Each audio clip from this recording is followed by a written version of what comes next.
मित्रांनो, इथं बघा सोन्याने बनलेली साडी आहे. एक एक धागा सोन्याने बनलेला आहे. या पेंटिंगमध्ये सोन्याचा यूज केलेला आहे. या काचेच्या भांड्यांमध्ये सुद्धा रिअल गोल्डचा यूज केलेला आहे. जर मी तुम्हाला म्हणलं की पुण्यामध्ये एक अशी जागा आहे जिथं प्रत्येक एक वस्तू स्वतःमध्ये एक कहाणी आहे, तर तुम्ही विश्वास करसाल. तर आज आपण चाललो आहे Zapurza art and culture museum. हे एक हिडन पॅराडाईज आहे आर्ट लवर्ससाठी. तर आपण आलो आहोत Zapurza art and culture museum. अशी आहे काही ह्याची एंट्रन्स. 250 रुपये याची एंट्री फी आहे वीकेंडसाठी.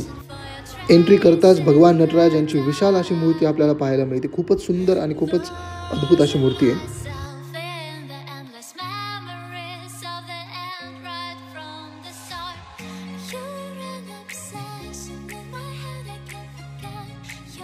मराठी कवी केशवसूत यांच्याप्रमाणे झपूर्झा याचा अर्थ कलात्मक बुद्धी.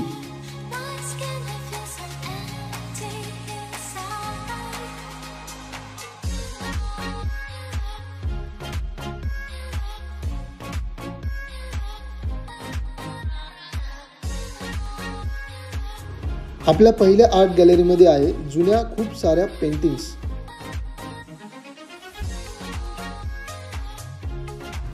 इथे खूप साऱ्या पेंटिंग्समध्ये एक अशी स्पेशल पेंटिंग सुद्धा मला मिळाली आहे. ही आहे ती पेंटिंग जी संपूर्णपणे सोन्याने बनलेली आहे. खूप जुनी अशी ही पेंटिंग आहे. हिंदू देवी देवतांवर आधारित ही पेंटिंग आहे आणि खूप अशी सुंदर अशी ही पेंटिंग आहे.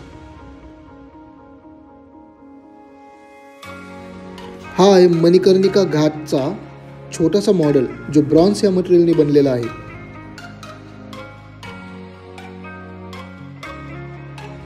नेक्स्ट आर्ट गॅलरी दिवे व लॅम्प याच्यावर आधारित आहे.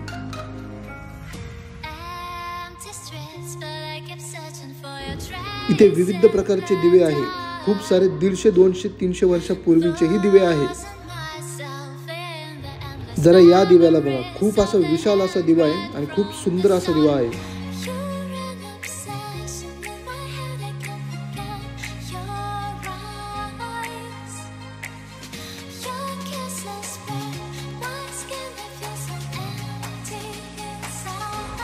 हा आहे कुबेर दिवा.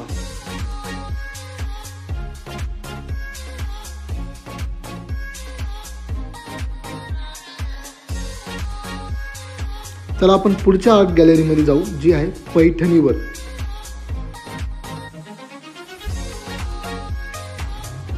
इथे पैठणीवर पूर्ण कविता लिहिलेली आहे.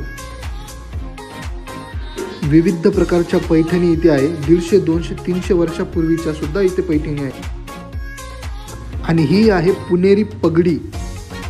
इथे अशाही काही पैठणी आहे जिथे पूर्णपणे सोन्याची जरीचा वापर केलेला आहे. एक एक धागा इथे सोन्याने बनलेला आहे. ही पण एक अशीच पैठणी आहे जी खूपच सुंदर आहे.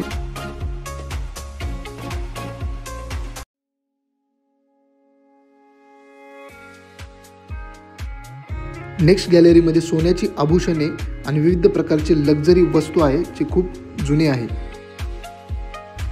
हा आहे जुन्या काळातला मेकअप बॉक्स.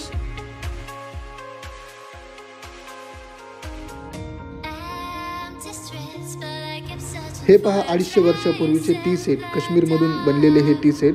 खूपच बारीक डिझाईनचा वापर इथे केलेला आहे. राजा महाराजांचे हे टी सेट दिसायला खूप सुंदर आणि अद्भुत असे दिसतात.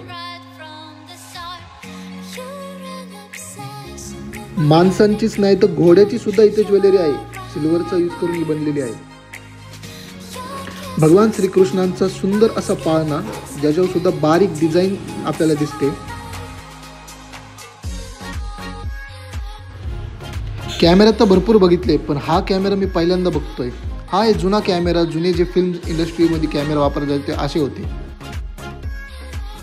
याच कॅमेराचा यूज करून भरपूर सारे फिल्म इंडस्ट्रीचे अभिनेते आपल्याला मिळाले आहे. पुढे आल्यानंतर कळालं की इथे आउटडोर एरिया सुद्धा खूप मस्त आणि खूप मोठा आहे.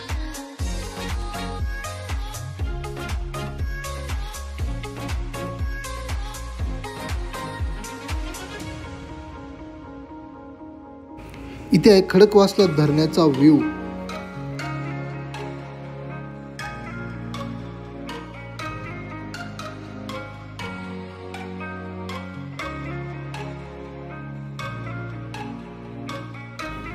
पुढे चालता चालता मला इथे दिसले भगवान शिवाचे मंदिर.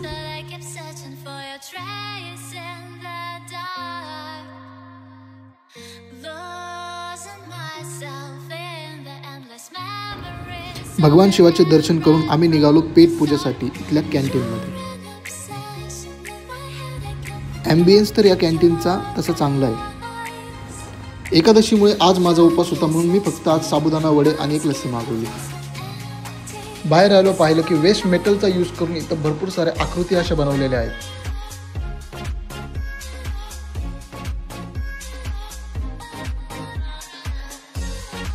खूप मस्त वाईब आहे. असं एक म्युझियम आहे फक्त म्हणून. एकदम व्ह्यू पण खूप चांगला आहे. दाखवतो.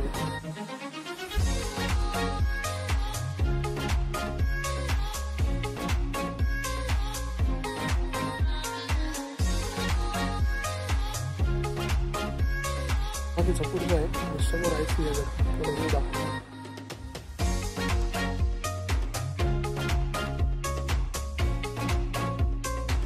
लास्टला आम्ही गेलो नाट्यगृहामध्ये जिथं कथ्थक डान्स चालू होता.